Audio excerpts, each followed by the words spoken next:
Hola, ¿qué tal? Muy buenas tardes en Reino Unido, muy buenos días en México.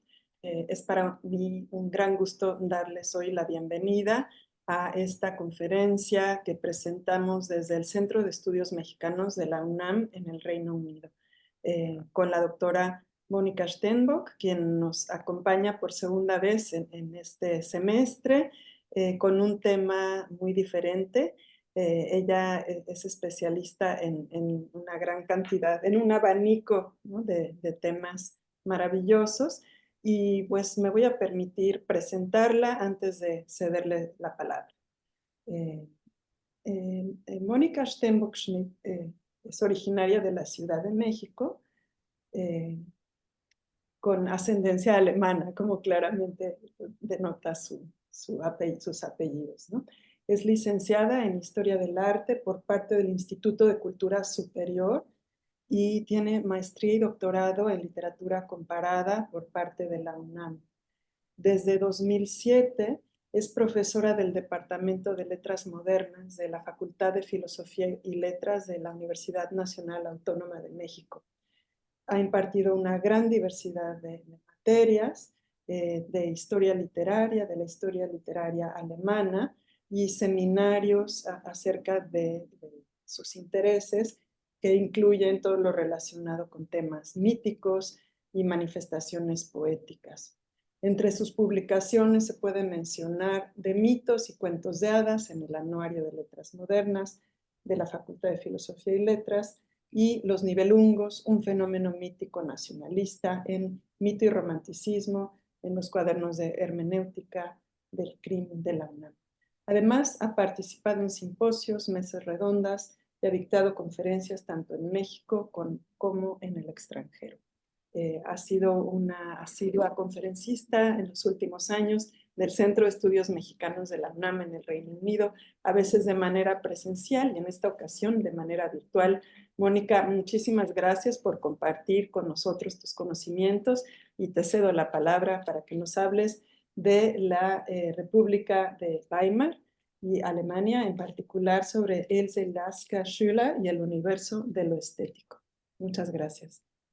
Muchísimas gracias, Ana Elena, y muchísimas gracias también a todo tu equipo por hacer posible esta conferencia y por haberme invitado. Yo encantada de estar aquí con ustedes. Y el día de hoy vamos a hablar un poquito sobre lo que son los Dorados 20, que es una época para nosotros hoy en día como muy atractiva. Y pues quisiera yo empezar dándole lectura a mi trabajo. La República de Weimar y Else Lasker-Schüler, el universo de lo estético. Solemos referirnos a los años en que se instauró la República de Weimar en alemán como die Goldenen Zwanziger Jahre, los dorados años 20, y asociamos este nombre con una época de glamour en la que las mujeres llevaban el cabello corto y portaban vestidos sueltos sin mangas. Espérame, se me olvidó poner el PowerPoint. Un momentito, ahorita lo hacemos.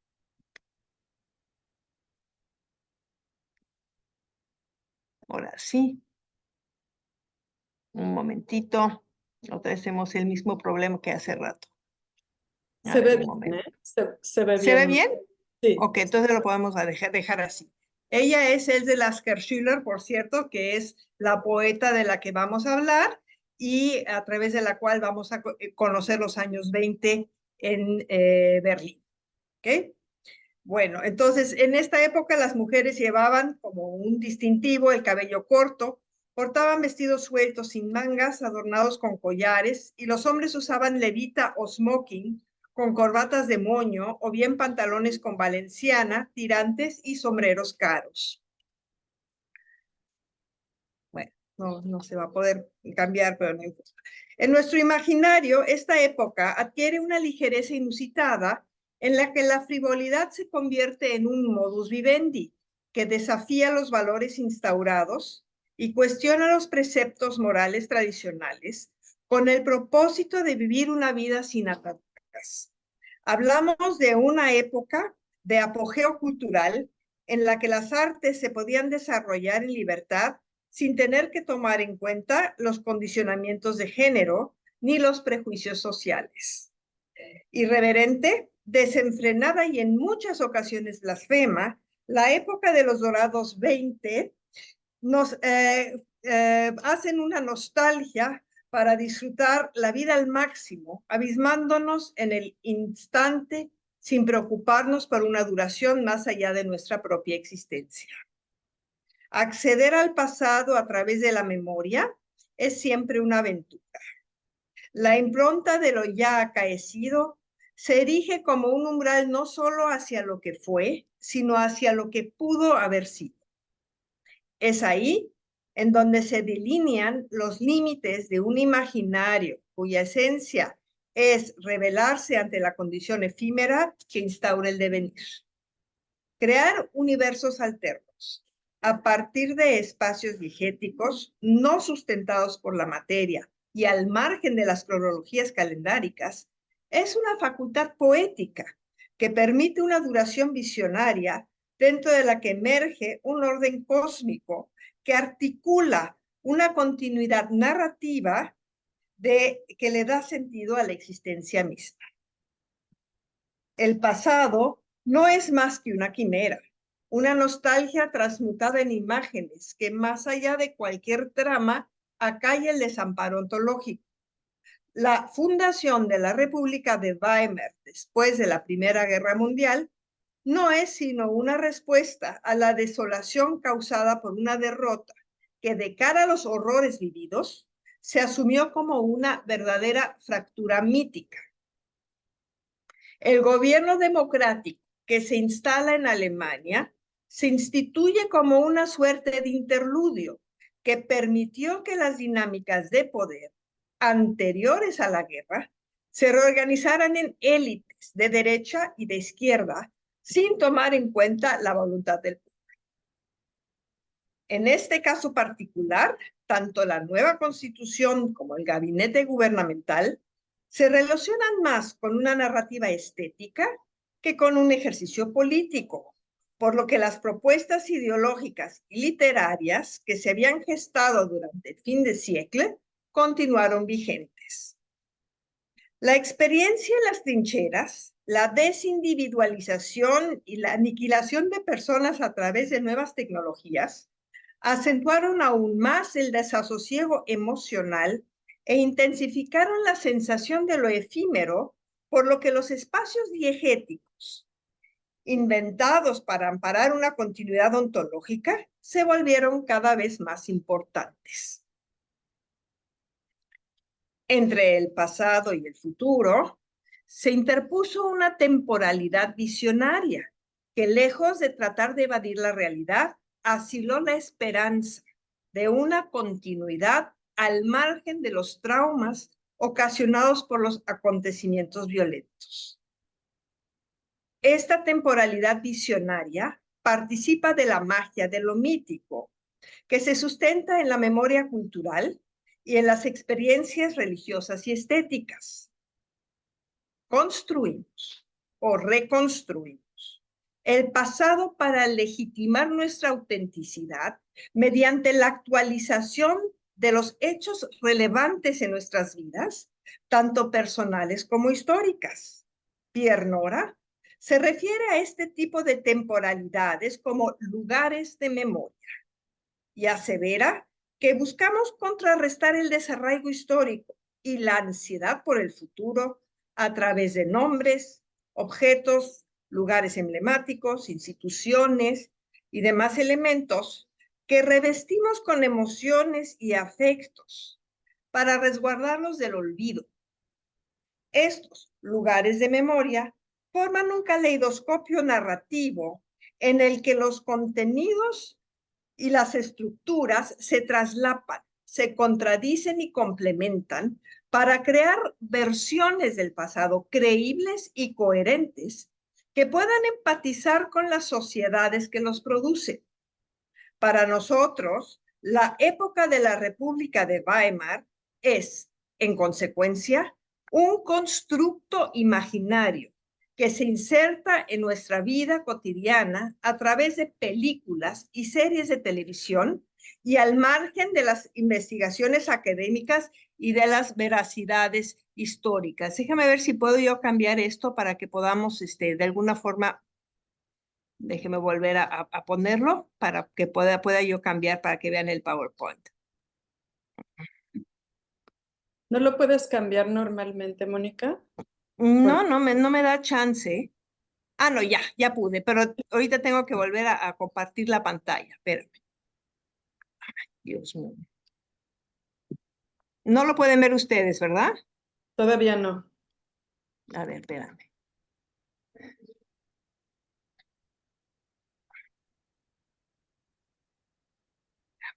Vuelvo a intentarlo, ¿ok? Ok.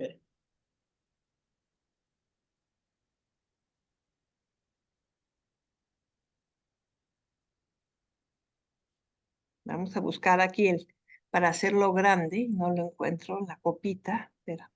¿Qué me tapa esto? A ver, espera.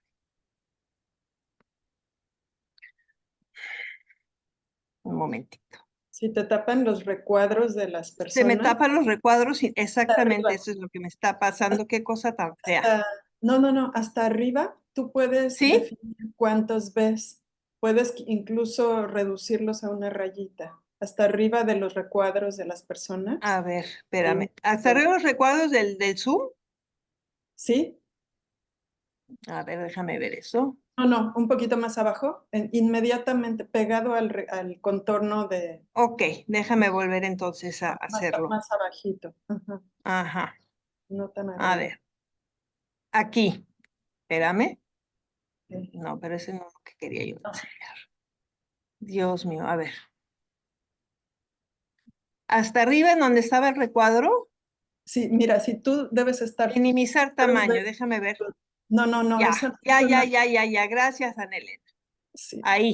Ahora nada más falta que lo pueda yo mover. Perfecto. sí, ok.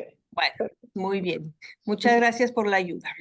Vale. Continuamos entonces, ¿ok? A mí me ven perfecto y también ven mi pantalla, ¿no? Sí, es correcto. Ok, perfecto. Bueno, tal es el caso en la serie televisiva Babylon Berlin, basada en la novela de Volker Kutscher llamado The Anase Fish.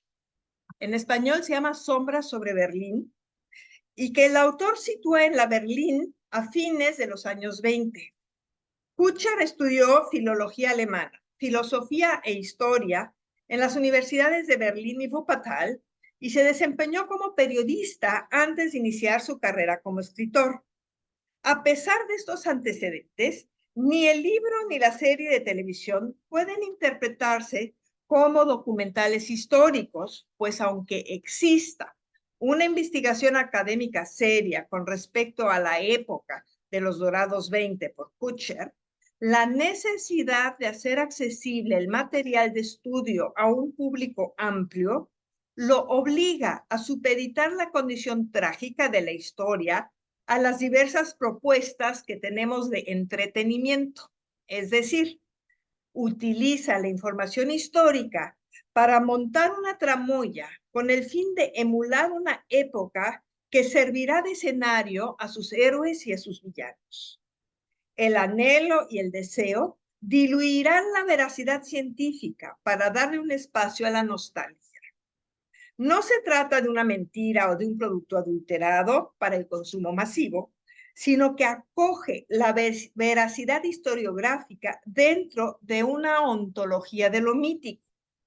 Esto es posible gracias a la capacidad de seducción propia de lo poético que instituye una suerte de religiosidad estética.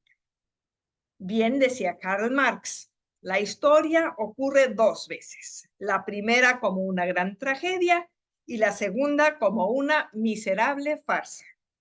Solo que no hay que olvidar aquí que la miserable farsa a la que se refiere Marx desdén es lo que permanece a salvo del olvido y lo que resuena una y otra vez en el imaginario colectivo. Después de la Segunda Guerra Mundial, los mitos manipulados a través de la estética fueron desenmascarados como ignominiosos y la poesía fue criminalizada por la Escuela de Frankfurt a través de una frase de Theodor Adorno, que me imagino que muchos la conocen, que dice: escribir un poema después de Auschwitz es un acto de barbarie. Y, sin embargo, se sigue escribiendo poesía, pues es inútil cancelar la fuerza atávica que salva la esperanza. La poesía guarda para sí lo que no se puede expresar de otra forma. Para los poetas de hoy sigue vigente la frase de Hölderlin, pero lo que permanece lo donan los poetas. Was aber bleibt, stiften die Dichter. Lo poético en Babylon Berlin se manifiesta a través de los ecos míticos que genera la serie con respecto a los lugares de recuerdo propuestos por Pierre Nora. Aquí, Babilonia hace alusión a la Biblia y funciona como un parámetro lúdico para la Berlín de los dorados 20. El imaginario colectivo ha hecho de Babilonia un poderoso referente simbólico que no solo abarca el ámbito religioso, sino que se erige como un territorio geográfico e histórico que le otorga veracidad a los relatos que giran alrededor de este nombre. La historia de la Torre de Babel, en la que se alude a un lenguaje único que se fractura en un sinnúmero de idiomas particulares. La narración del asalto a Jerusalén y posterior cautiverio del pueblo de Israel en el Libro de los Reyes. La profecía de Isaías y la profecía de Jeremías, y también las revelaciones en el libro del Apocalipsis, que quizá tengamos más presentes hoy en día. Como es el referente que tenemos más cercano, voy a leer esta parte del Apocalipsis. Y dice: después de esto vi a otro ángel descender del cielo con gran poder, y la tierra fue alumbrada con su gloria. Y clamó con voz potente diciendo: ha caído la gran Babilonia, y se ha hecho habitación de demonios y guarida de todo espíritu inmundo, y albergue de toda ave inmunda y aborrecida. Porque todas las naciones han bebido del vino del furor de su fornicación, y los reyes de esta tierra han fornicado con ella, y los mercaderes de la tierra se han enriquecido de la potencia de sus deleites. Cierro cita. Esto hace realmente de Babilonia un modelo referencial muy importante y que prácticamente todo el mundo conoce. Más allá de una constelación simbólica, Babilonia define un modelo estético narrativo que retoma la serie de televisión Babylon Berlin. Con ello se genera una confianza en los espectadores, quienes a través del canon establecido confirman la veracidad de sus conocimientos a priori. En su calidad de la gran ramera, Babilonia, y por extensión también la Berlín de la República de Weimar, encarna los pecados y excesos de una metrópoli cosmopolita corrupta, cuyo destino será, al menos así lo postulan los profetas, la destrucción total por parte de la ira de Dios. En este caso, sin embargo, no Dios, sino el auge del nacionalsocialismo acabó con esta apoteosis espiritual que gestó un legado poético-artístico tan importante que definió las premisas con las que valoramos las propuestas poéticas hasta la fecha. El 10 de mayo de 1933, el doctor en filología Joseph Goebbels se dirigió a personas que estaban quemando libros en la Plaza de la Ópera en Berlín de la siguiente manera: en los últimos 14 años, en los que vosotros, queridos estudiantes, habéis tenido que soportar el silencio y el oprobio y la humillación de la República de Weimar, las bibliotecas se han llenado de libros mugrientos e inmundos de los literatos de asfalto. Goebbels se refería con literatos de asfalto, entre otros, a Walter Benjamin, a Bertolt Brecht, a Thomas Mann y, por supuesto, también a Else Lasker-Schüler. Me concentraré en esta última porque a través de su vida y de su obra logró crear un mundo ficticio capaz de servir como sustento ontológico a la vida real. Nace dentro del seno de una familia judía en Wuppertal en 1869 y se dice que ya sabía leer y escribir desde los 4 años. En 1880 enfermó de gravedad, por lo que no asistió más a la escuela y fue educada por maestros particulares. En 1895 se traslada a Berlín y trabaja como dibujante en un taller en donde conoce a Peter Hille, un místico famoso por sus aforismos, quien la introduce en la escena de la literatura berlinesa. Durante la época de la República de Weimar, ella se convirtió en una de las escritoras más reconocidas y formó parte del mundo cultural berlinés hasta la llegada de los nazis en 1933, cuando, a causa de su origen judío, se vio obligada a abandonar la ciudad. Dentro de los rubros que maneja la historia literaria, Lasker Schüler es catalogada como una poeta expresionista, ya que su obra fue publicada en revistas como Die Fackel, la antorcha, o Der Sturm, la tormenta. Además, tuvo amistad con muchos expresionistas, tales como Oskar Kokoschka, Franz Marc, Gottfried Benn y Georg Trakl, entre otros. Sin embargo, la obra de esta literata no se deja encasillar en un solo rubro. Es más, no cumple con el perfil propio del expresionismo, porque el mundo fantástico en el que vive convierte el fenómeno urbano y la subsecuente despersonalización, que es un tema muy socorrido por los expresionistas, en una vivencia poético-onírica que se sustrae a la crudeza mórbida inherente al ambiente que se vivía en Berlín. Vida y poesía se funden en su obra de tal forma que los biógrafos tienen dificultad para distinguir entre los datos propios de una biografía y las fantasías con las que Else se autoescenifica. Para ella, los hechos históricos no son más que una parte de una propuesta mítica sustentada en un imaginario ancestral abismado en el delirio. Esta postura va de la mano con el perfil tanto de Oropel que hemos trazado de la Berlín de los años 20, en el que las posiciones políticas, las propuestas éticas y las transiciones morales forman parte de una obra de arte total. En alemán eso se llama Gesamtkunstwerk. Y esto lo inaugura realmente Wagner en su momento, que pretende convertir toda realidad en un artificio. Uno de los lemas propios de esta época reza: el arte es la vida, pero vivir la vida de manera artística es el arte de vivir. Auxiliada por Peter Hille, ella desarrolló una imagen de sí misma, que modificó varias veces a lo largo de su vida. Aspiraba a cambiar el mundo a través de su voluntad artística.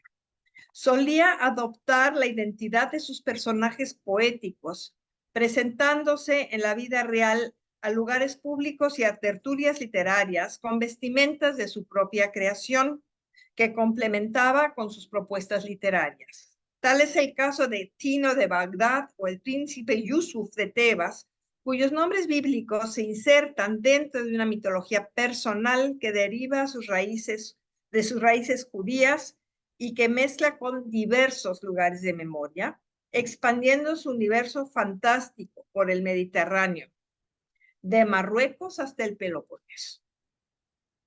Quiero hacer hincapié en que Else no se disfrazaba de los personajes, como lo interpretan muchos de sus contemporáneos, sino que los encarnaba desde una perspectiva atávica. Pretendía abrir con ello una nueva dimensión cósmica para recuperar la existencia misma a partir de la ensoñación y del delirio.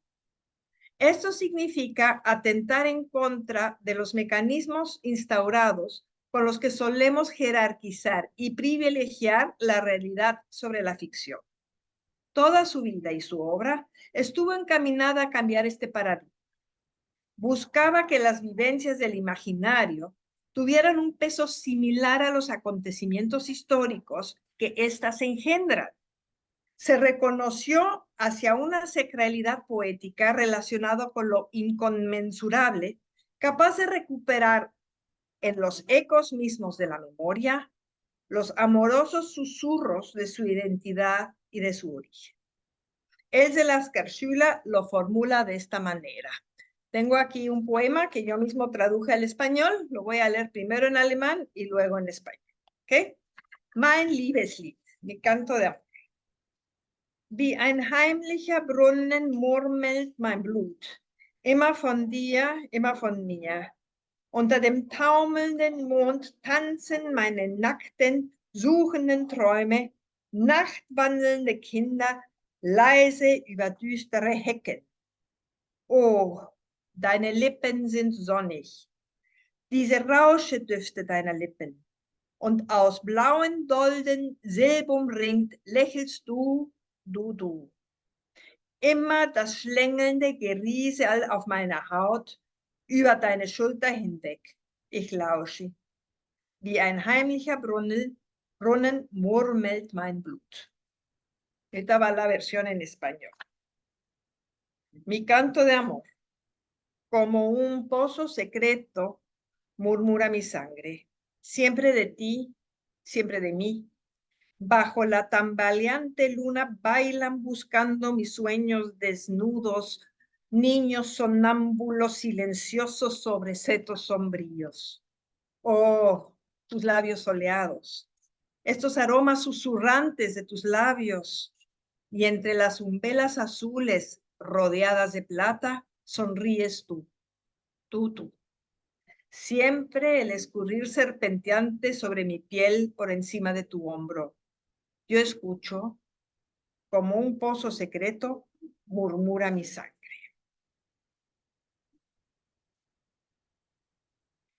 Cuestionar dogmas, deshacer continuidades y resignificar nombres bíblicos a partir de la poesía altera incluso los contenidos fincados en los lugares de memoria. Las posibilidades de entendimiento suelen estar acotadas por las circunstancias en las que nos toca vivir. Se paga un precio alto por atentar en contra de lo instaurado. La propuesta de Else fue reducida a su imaginario personal y se le acusó de no tener los pies en la tierra.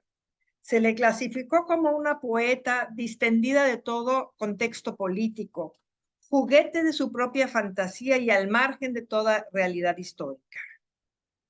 Esto nos hace olvidar que no únicamente tuvo amistades dentro del ámbito artístico, sino que interactuó con personajes comprometidos con la acción política, como por ejemplo Ernst Toller o Paul Zech.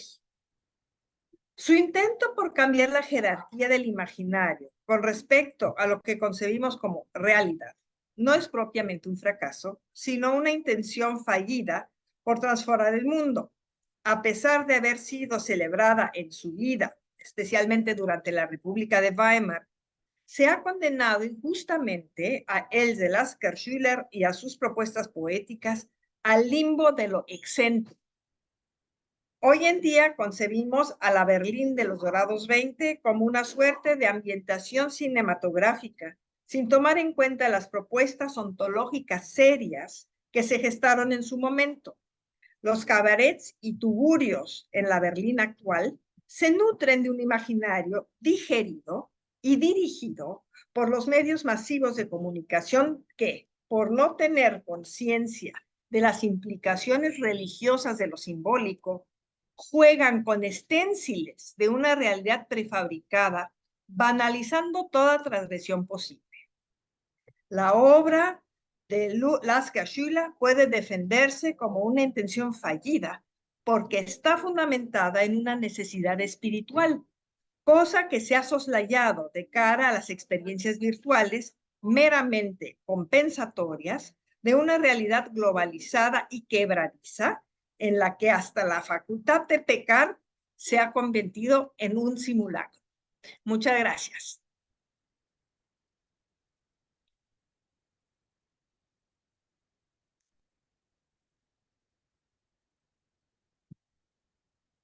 Bueno, ¿tienen alguna pregunta? ¿Me están escuchando? Sí, sí, sí, se oye perfecto. Ah, qué Muchas bueno. gracias. Sí, gracias. Es esto fascinante. Además, la perspectiva con la que lo has presentado me parece muy apta porque eh, esta ficcionalización, ¿no?, de la historia es muchas veces una cosa hueca, ¿no? Una cosa hueca que es de consumo sencillo. Y estoy pensando, pues en el teatro inglés en estos momentos, que tiene como 3 o 4 obras que aluden a esta versión fantasiosa de Berlín en los años 20, que ya digamos que carece de ese significado que en su momento lo tuvo, ¿no? Lo tuvo con gran profundidad y con un desgarramiento moral, emocional más bien, muy fuerte, ¿no? Entonces, me parece muy importante establecer una diferencia, ¿no?, entre esto. No será Disney, pero no le falta mucho para ser como Disney, ¿no? Entonces, eso me parece una manera muy, muy interesante de plantearlo. Y a la vez, sin conocer a Else Lasker-Schüler, me parece nada más de ver ese retrato y sus caracterizaciones, que hay muchas artistas, bueno, no sé si muchas, pero hay algunas artistas contemporáneas que utilizan esas técnicas, ¿no?, de recrear la propia identidad y que tienen muchísima vigencia en la actualidad, un poco explorando las maneras de sobrevivir, ¿no?, de las mujeres, ¿no?, que me atrevo a decir, como de las mujeres, y la forma en que este camaleonismo les permite pues jugar un poco con los recursos que tienen para pues distintas transacciones, ¿no? Presentarse ya sea como, no sé, como pintora o como bailarina o como burócrata, es decir, como jugando un poco con la capacidad de caracterizarse. Y bueno, aquí mi impresión es de que es con mínimos recursos, pero una máxima expresividad. No sé, perdón, Así ya estoy es. hablando demasiado, pero fue muy inspirador, Mónica. Muchísimas gracias. Gracias, gracias. Yo tengo un alumno que hizo su tesis sobre Klaus Mann. Klaus Mann es el hijo, pues, perdido o la oveja negra de la familia Mann, que se fue a vivir a Berlín y pues vivió en los excesos.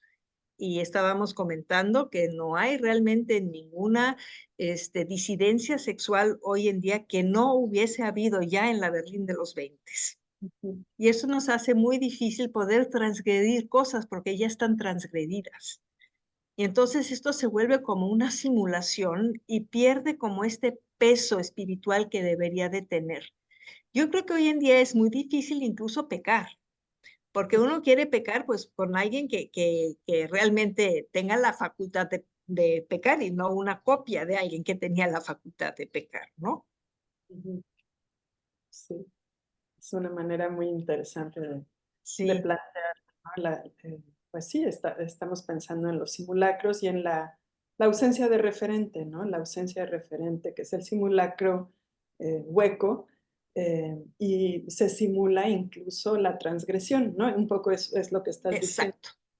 Así La es, no transgresión. hay una transcripción así de fondo, hoy en día a mí me parece de lo más difícil, porque muchas de las transcripciones que después decimos, no, esto es nuevo, no, en los años 20 ya había existido. Entonces sí, es un tema, la Berlín de los años 20, porque realmente fue un movimiento que exploró con la facultad de transgredir, o con la facultad de pecar, como uno lo quiera decir. Y al mismo tiempo veo que convive con esta estética es un poco de Art Nouveau, con este collage de pósters y Esas son revistas. las revistas que había en la época, Ajá. las portadas. Sí, que tienen unas líneas muy, curvas, ¿no? Muy diferente de esta caracterización casi geométrica, ¿no? De la poeta, que es muy distinta de las mujeres, no sé, del artista, creo que es Mucha, el catalán, ¿no? Que tiene como en una de las portadas de la revista que nos mostraste, es Ujú. como también pues una feminidad demasiado, ya podríamos decir, estilizada, es decir, tan estilizada que no tiene posibilidades de referente, y la respuesta es la geometrización de la figura femenina, ¿no? Es como, no sé, un Sí, contraste entre estos, el timbre, por ejemplo, el timbre postal, que me encanta que esté sí, ese... pero ahorita lo pongo otra vez, espera. Sí, Sí, no, no, está perfecto.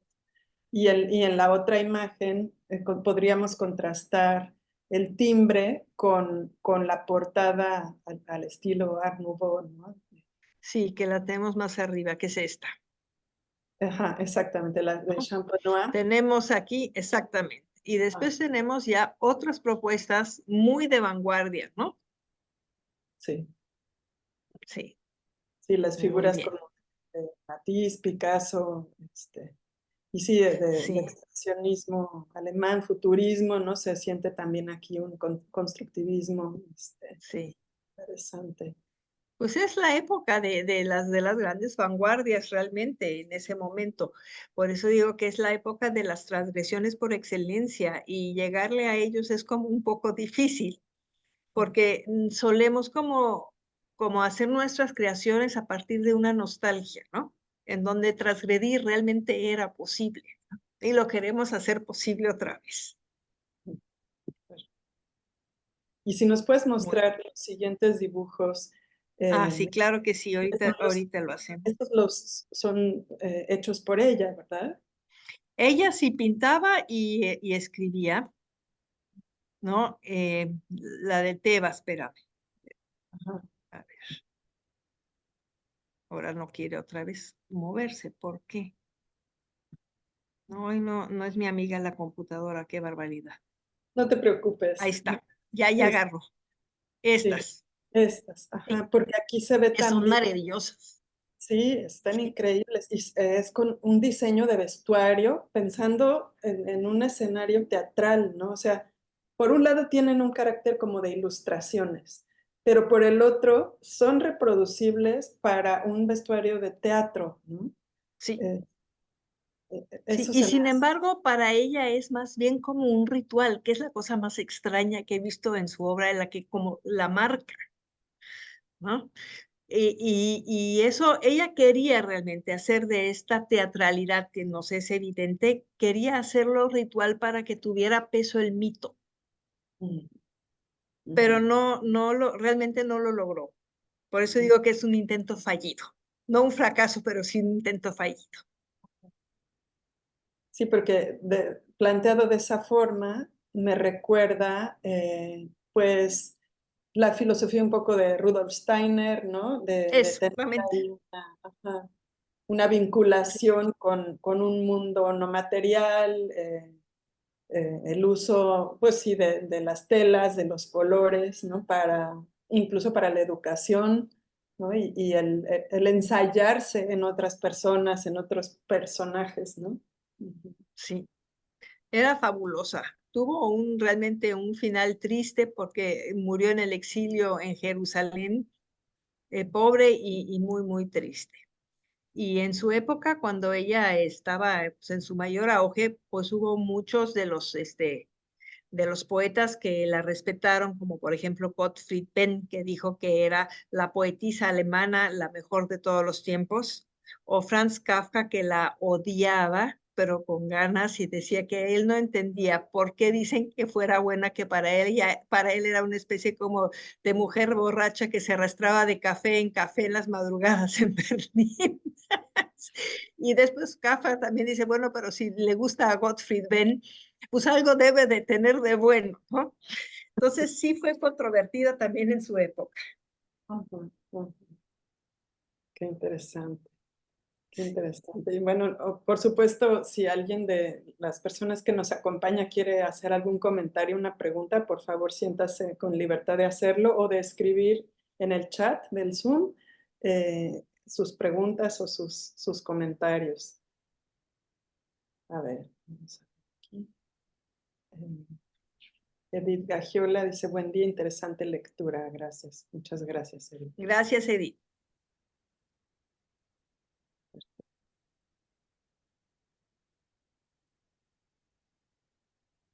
Oye, Mónica, y bueno, Sí. por lo menos, aunque murió en pobreza, salvó la vida, ¿no? Salvó la vida, muchas cosas, pero sí, de alguna forma no se volvió como a encontrar, ¿no? Las poesías que son muy bonitas de la época que está en Jerusalén, hay una que se llama El piano azul, que es maravillosa, pues están como llenas de una profunda tristeza. Son muy bonitas, ¿no? Tiene una también de Dios que dice, es gibt ein Weinen auf der Welt, als ob der liebe Gott gestorben wäre, que hay un llorar en el mundo como si hubiera muerto Dios. Tiene unas poesías verdaderamente fantásticas. ¿Y sabes de qué vivió estando en el exilio? Por lo general porque la apoyaron sus amigos, pero realmente no tuvo nunca después de eso como vemos, una situación económica solvente. Durante la época de Weimar murió su único hijo que le pegó durísimo y que dejó incluso varios años de escribir cualquier cosa. Murió de enfermedad, no murió tampoco violentamente.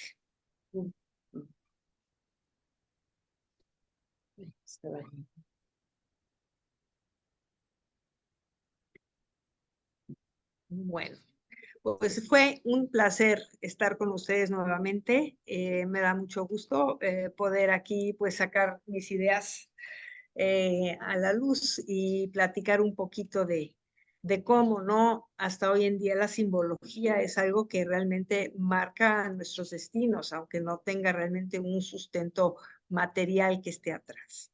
Sí, sensacional. A ver, tenemos aquí un comentario. Bueno, Marta Beatriz Coronel te felicita. Felicidades. Gracias. Muchas gracias. Sí. Y bueno, expresiones de cariño del público aquí presente en el Zoom.